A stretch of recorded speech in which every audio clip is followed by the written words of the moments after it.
अगर आपको याद हो तो मैंने अपने इस वीडियो में आपसे कहा था कि इंडिया और दुनिया चाइना के प्रति एग्रेसिव होती जा रही है। अगर आपने अभी तक इस वीडियो को नहीं देखा है तो जाइए और देखिए, मैं ऊपर आई बटन में इसका लिंक दे रहा हूं। पर इंडिया के एग्रेशन का एक नया रूप देखने को मिल गया है। मोदी जी लद्दाख चले गए और आपको शायद इसका सिग्निफिकेंस और इंपॉर्टेंस अभी पता नहीं चल रहा होगा, पर देखिए दिस इज ह्यूज, बहुत बड़ी बात है। मोदी जी ने एक मास्टर स्ट्रोक मारा है। पर शुरू करने से पहले आप सबका स्वागत है ग्लोबल पॉलिटिक्स चैनल में और हमारे इंडिक पॉलिटिक्स शो में। अगर आपको नहीं पता तो हम लोग यहाँ पर ग्लोबल पॉलिटिकल इश्यूज की बात करते हैं from an Indian perspective and Indian interest. तो अगर आपने अभी तक इस चैनल को सब्सक्राइब नहीं किया है तो जल्दी सब्सक्राइब कीजिए। देखिए मोदी जी सडनली, देखिए इसे कई तरीकों से किया जा सकता था। मोदी जी पहले बता सकते थे कि मैं ऐसा आ रहा हूं, आप सबसे बात करना चाहता हूं, पर देखिए इसे ऑन पर्पस एक सरप्राइज विजिट बनाया गया था। और देखिए इसका मेन रीजन है to take everyone by surprise, एक सडन अटेंशन सीख करने के लिए दुनिया से। और इसके रीजंस क्या है, देखिए आप सोच कर देखिए, हम लोग यहाँ हिंदुस्तान के शहरों में या गाँव में हम लोग हमारे कंफर्ट जोन से अभी ये सब देख रहे हैं। आप एक बार हिंदुस्तान के सीमा पर जो हमारे सिपाही है, आप उनके पर्सपेक्टिव से सोचकर देखिए। वो कभी कभार -सेंटीग्रेड टेम्परेचर में वहीं पर बॉर्डर पे अपनी पोजीशन बनाए रखने के लिए जी जान मेहनत करते हैं। और वैसे उनके बिहार के रेजिमेंट में 20 जवान शहीद हो गए। काफी अनफॉर्चुनेट है, पर देखिए एक तरह से उनका मोरल, उनका सेल्फ कॉन्फिडेंस कुछ हद तक डैमेज हुआ होगा। उसी के साथ साथ देखिए it would be a mixed feeling, एक तरह से दर्द होगा उन्हें कि उन्होंने अपने साथियों को खोया है। उसी के साथ साथ अंदर गुस्सा भी होगा कि यार हम उन पे अटैक क्यों नहीं करते। जरूरत है इस गुस्से को चैनल करने की। एक तो ये मोरल बूस्टिंग जरूरी है, और देखिए एक और चीज ये है कि दुनिया को ये याद दिलाना। देखिए मैं जब भी इंडियन मीडिया को देखता हूँ, Indian news channels, Chinese news channels, या नहीं तो इवन ग्लोबल न्यूज चैनल्स जैसे BBC, CNN, वो हर बार सिर्फ और सिर्फ 1962 के इंडिया चाइना वॉर की बात करते हैं। और देखिए ये बात सच है, इंडिया लॉस्ट दैट वॉर, हम लोग हार गए थे, सही बात है। मैं हमेशा यही सोचता हूं कि क्यों सिर्फ 1962 की वॉर की बात करते हैं और 1967 के वॉर की बात कोई नहीं करता। पर देखिए इसमें हमने चाइना को कुत्तों की तरह मारा था, और ये बात सच है। आप खुद एक बार सर्च कीजिए।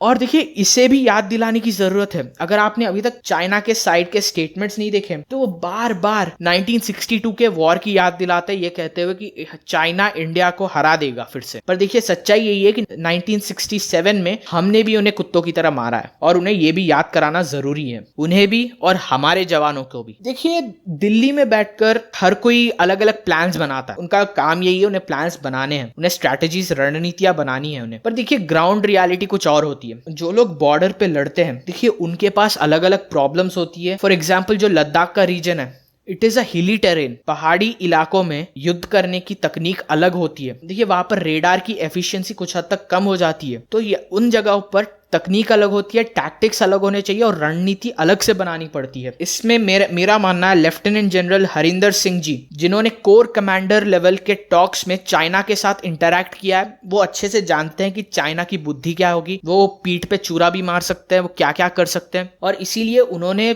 मोदी जी को पूरी ब्रीफिंग दी है कि अभी क्या सिचुएशन है, हम क्या क्या एक्सपेक्ट कर सकते हैं, इसके लिए हमें किस तरह से प्रिपेयर करना चाहिए। और मोदी जी ने एक इंटरेस्टिंग काम ये किया है कि चुपके से दुनिया को एक मैसेज दिया है, विस्तारवाद का युग समाप्त हो चुका है। विस्तारवाद का युग समाप्त हो चुका है। देखिए चाइना के ऑलमोस्ट हर देश के साथ विवाद है। देखिए सिर्फ हिंदुस्तान के साथ नहीं, बल्कि चाइना के 22 देशों के साथ अलग अलग सीमा विवाद है। देखिए इसे सीमा विवाद कहना बहुत ही गलत होगा, इट्स नॉट टेरिटोरियल डिस्प्यूट्स, ये एक्सपेंशनिज्म है। और हमारे प्रधानमंत्री जी ने इसे ही पॉइंट आउट किया, पूरी दुनिया को इनफैक्ट एक मैसेज दिया है कि इंडिया चाइना के अगेंस्ट खड़ा है और हम लोग खड़े रहेंगे। अगर आप भी हमें सपोर्ट करना चाहते हैं तो आप भी सपोर्ट कीजिए, चाइना के अगेंस्ट अपनी आवाज उठाइए। देखिए एक और काफी इंपॉर्टेंट चीज है जो इसी स्टेटमेंट से बाहर निकल के आता है, वो है मीडिया के अटेंशन को ग्रैब करना। देखिए अगर आपने गौर से देखा तो चाइना के जितने भी मीडिया चैनल्स है, जैसे ग्लोबल टाइम्स, जैसे CCTV, और ये सब स्ट्रैटेजिकली इंडिया पे ब्लेम कर रहे। देखिए इन सब की ग्लोबल रीच है, इंडिया के किसी भी चैनल के पास पूरी दुनिया में रीच नहीं है, पूरी दुनिया में ऑडियंस नहीं है, पर चाइना की पूरी दुनिया में ऑडियंस है। और ये स्ट्रैटेजिकली इंडिया को यहाँ पर एनिमी बता रहे, इंडिया को एक्सपेंशनिस्ट बता रहे, ये कहना चाह रहे कि इंडिया बार बार चाइना के साथ सीमा विवाद खड़े कर रहा है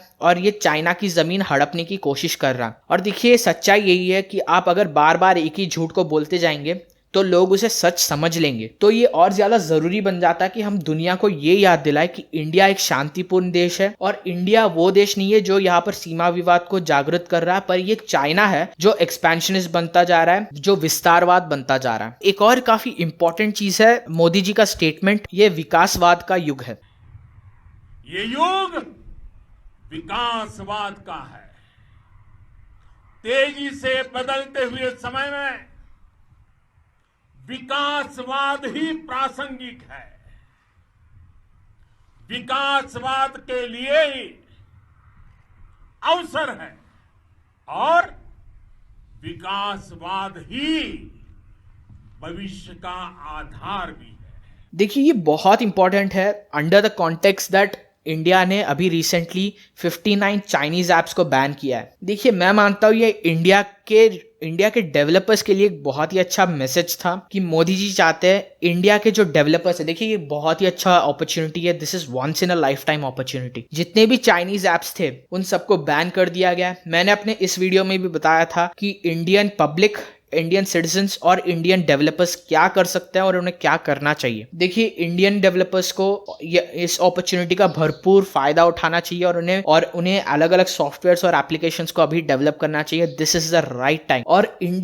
और जो इंडियन पब्लिक है इसे यूज करे, और अगर इसमें कोई भी डिफेक्ट आपको दिख रहा है, अगर इसमें कोई भी बग्स दिख रहा है, इसमें कोई भी प्रॉब्लम है, तो जाइए और उन्हें बताइए। और एक बहुत ही ज्यादा एक इंपॉर्टेंट एस्पेक्ट है इंडिया की मैसेज, या आप कह सकते हैं इंडिया की वार्निंग चाइना के लिए। देखिए सीधा सीधा इंडिया ये कह रहा कि हम लोग अभी पीछे नहीं हटने वाले, but we are open to negotiation. हम लोग एक शांतिपूर्ण देश है पर हम लोग पीछे नहीं हटेंगे, और अगर चाइना कॉन्स्टेंटली ऐसे हैरास करते जाएगा then we are not afraid of war. ये बहुत ही इंपॉर्टेंट मैसेज था। और देखिए इसका प्रभाव भी दिख रहा है। चाइना के स्पोक्सपर्सन ली जियांग जो हर बात पे दूसरे देशों के साथ पंगे लेते रहते हैं, दूसरे देशों को अटैक करते रहते हैं, वो भी पीछे हट गए, वो भी शांति की बात करने लग गए। काफी भाई मोदी जी काफी कमाल के आदमी है। एक और बहुत ही ज्यादा इंपॉर्टेंट एस्पेक्ट जिसके बारे में मैं बात करना चाहता हूँ वो है इंडिया अपने आप को ग्लोबल लीडर की तरह प्रेजेंट करना चाहता है। ऑलमोस्ट पूरी दुनिया जानती है कि चाइनीज एप्लीकेशंस और चाइनीज सॉफ्टवेयर्स की वजह से प्राइवेसी इश्यूज है। देखिए ये अपने यूजर्स के डेटा को चुराते हैं और उसे ना जाने किस चीज में इस्तेमाल करते हैं। और जब इंडिया ने ऐसे कई सारे सॉफ्टवेयर्स को बैन किया है तो एक तरह से अपने आप को एक ग्लोबल लीडर की तरह प्रेजेंट कर रहा है। जो भी इंडियन सॉफ्टवेयर्स है इनडायरेक्टली उन्हें एक तरह से अटेंशन दिला रहा है। इस सारे इंसिडेंट से एक चीज पता चल रहा है कि इंडिया में पॉलिटिक्स की कमी नहीं है, irrespective of the situation. It is very disappointing and disheartening. एक सवाल पूछा है कि मोदी जी अपने लद्दाख के विजिट में चाइना का नाम क्यों नहीं ले रहे। आप खुद सोचकर देखिए, क्या चाइना के बारे में ऐसे ओपनली बुरा भला कहने के बाद क्या वहां पर फिर से हम नेगोशिएट कर पाएंगे? ये जो रूम फॉर नेगोशिएशन है ये पूरी तरह से बंद कर देगा। और देखिए सिर्फ इंडिया नहीं है, इवन ऑस्ट्रेलिया पर अभी रिसेंटली साइबर अटैक्स हुए हैं। अभी ऑस्ट्रेलिया के प्राइम मिनिस्टर ने चाइना का नाम नहीं लिया, उन्होंने इनडायरेक्टली कहा कि एक स्टेट बेस्ड एक्टर का काम है, विच इज वेरी ऑब्वियस ये चाइना का काम है। इनडायरेक्टली आरोप लगा रहे हैं बट डायरेक्टली नहीं कहा, क्योंकि देखिए बाद में इससे बहुत सारे प्रॉब्लम्स होते हैं और जो स्कोप फॉर नेगोशिएशन है वो भी खत्म हो जाएगा। और मैं सिर्फ आप सबसे यही कहूंगा, देखिए